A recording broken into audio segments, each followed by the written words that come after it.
Chris Mason in for Jeremy Vine. Now, we all know someone, don't we, who has been affected in some way by dementia and Alzheimer's. And in a moment, we're going to meet a man called Paul Harvey. He is 80 and a retired music teacher.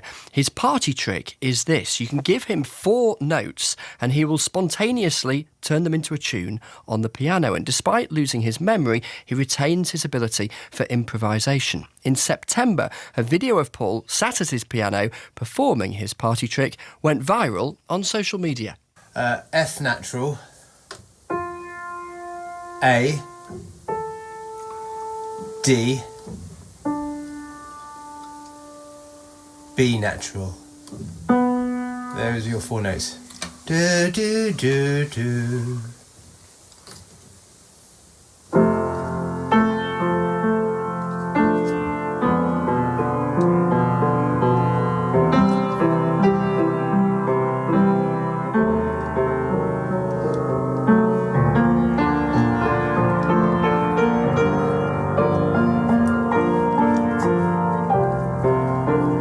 Now, before we speak to Paul and his son Nick, there's one more thing I really want you to listen to. The BBC Philharmonic Orchestra, who had been recording from their bedrooms during lockdown, took Paul's 4 notes and decided to create something rather wonderful.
What a wonderful piece of music. Paul's 4 notes alongside the BBC Philharmonic Orchestra, and Paul Harvey, the musical mastermind behind that piece, and his son Nick are both with us on Radio 2. Gentlemen, good afternoon.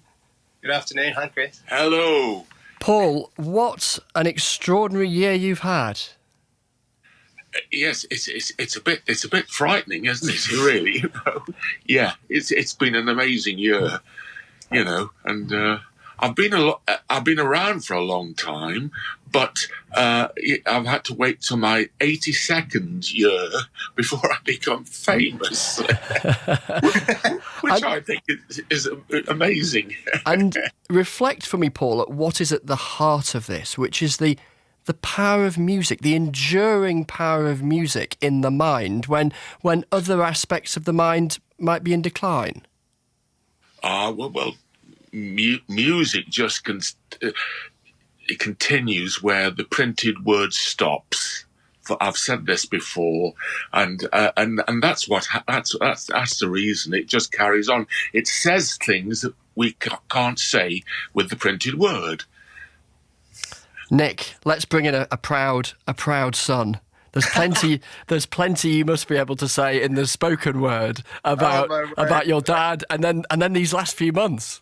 It's been absolutely nuts. It's been the most wonderful, magical, incredible time. I'm so proud of Dad for what he's achieved.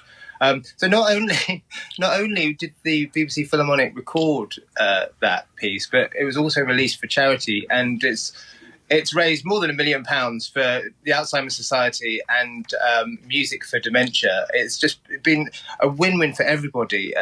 Dad has come back to life over the past few months. I was really worried about him in September. He seemed to be deteriorating, but then I got him up to the piano. He spontaneously improvised this phenomenal piece, and he's been riding the wave ever since. He's got a skip in his step and a spark in his eye, and it's just so wonderful to behold. That is terrific. Stay there, gents. I'm going to bring in Arlene Phillips, choreographer, ambassador for the Alzheimer's Society. Hi, Arlene. Hi there. Your reflections on Paul and Nick's story, because there's a personal reason, isn't there, why your work with the Alzheimer's Society matters so much to you? Yes, I mean, my father had dementia and later was diagnosed that it was Alzheimer's. And I went through all of the caring for him, the worries, the fears, the lack of understanding. So it's been a charity that I've worked for, and looking also into research and doing anything I can. But the understanding of music, I don't know, I'm sure the listeners now must have heard the music when it soars, the music when it softens, how much it affects you physically. And I think with dementia, why people retain music is because it reaches inside them, beyond where